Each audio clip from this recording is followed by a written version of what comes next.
Good morning, good afternoon, good evening. This is Alan Burgos from the hashtag Walk with Lang channel.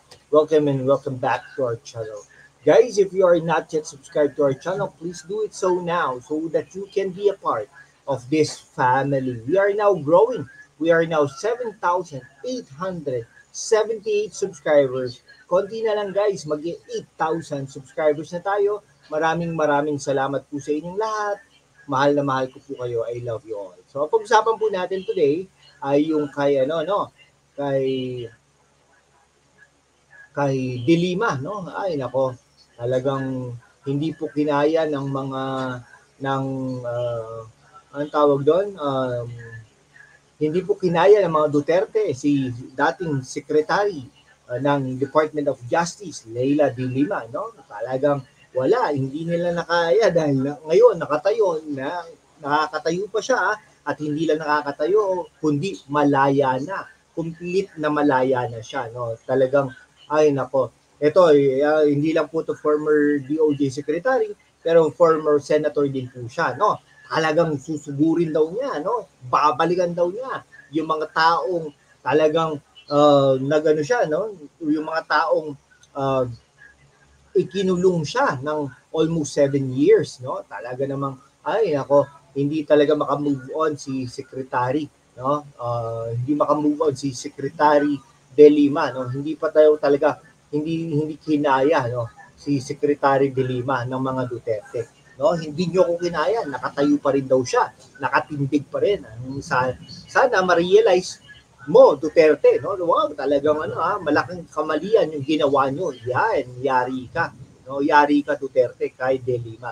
Duterte versus De Lima, yari ka De Lima, ay yari ka Duterte. No, ito ang deklarasyon ng Leila de Lima, no, na dating senador, dating Justice Secretary, abogado, at dati rin pong commissioner diyan sa chairman ba o commissioner diyan sa Commission on Human Rights during yung exclusive interview. Ito po yung mga pahayag niyang ito ay talagang during the exclusive interview niya, no, doon sa Rappler. Syempre, Rappler pa ba, no? Talagang wina-warningan niya, no? Talagang nakalabas na siya at talagang ready na siya for vindication.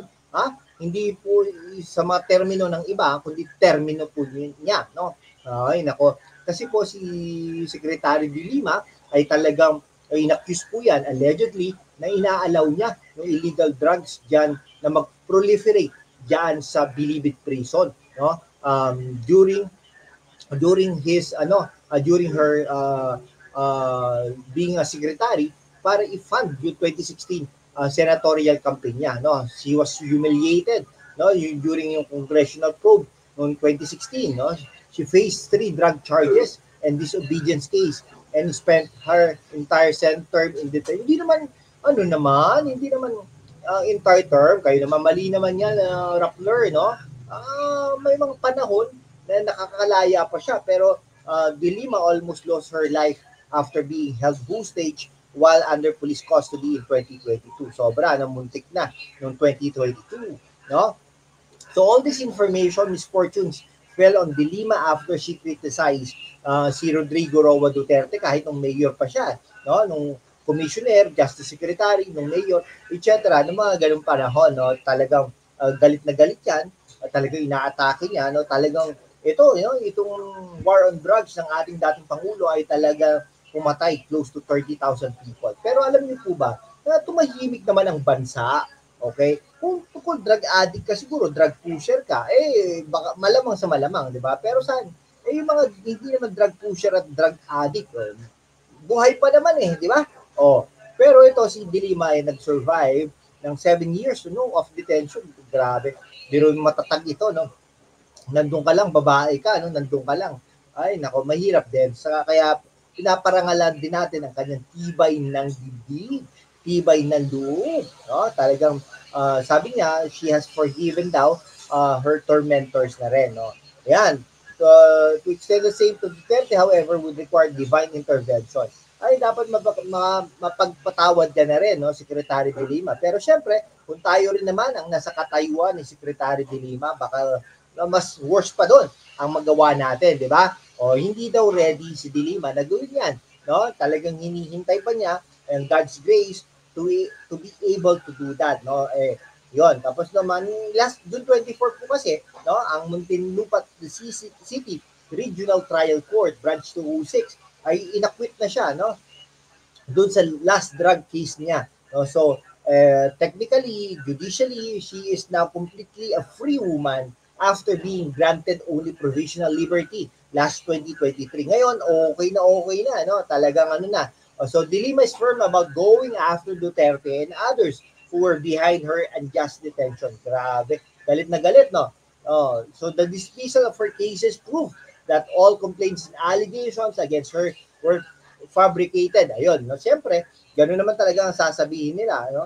Yung magandang ma-interview diyan ay yung mga prosecutors, no? So I don't think I can ever feel full vindication unless and until all those responsible for my persecution would be made to answer for all the wrongs that they have inflicted upon my person, my honor, and my liberty. Yari.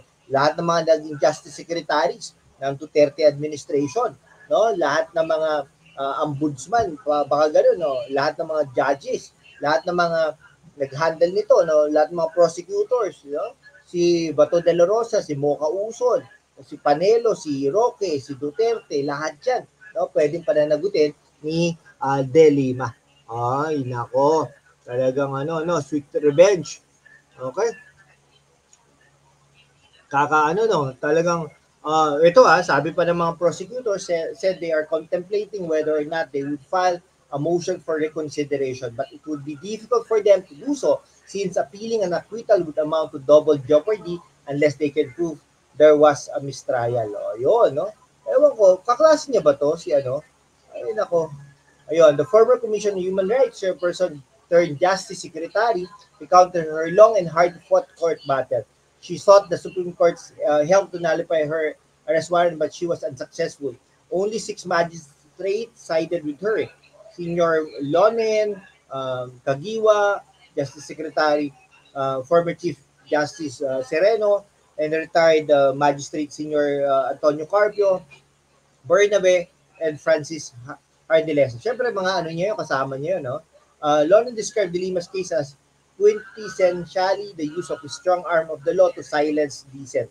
No, while Carpio called it one of the grossest injustices. No? So De Lima's trial was also installed by successive inhibitions of judges. Before the case was given to Hito, at least 2 judges inhibited. Branch 204 Alcantara due to prosecution's motions. Judge Buenaventura, who was asked by De Lima, accused to inhibit due to conflict of interest. No? 7 years of detention was too much. Sobra talaga yun. No? Sobra po yung 7 years na yun. Kahit sino naman, no? Baka doon na mamatay, no? Pero anyhow, sige po, hanggang dito na lang po mga kaibigan ko. Kung hindi ka pa nakapag-subscribe sa ating channel, mag-subscribe ka naman para naman we can be able to maintain and sustain this channel. Thank you so much, guys. God bless you all.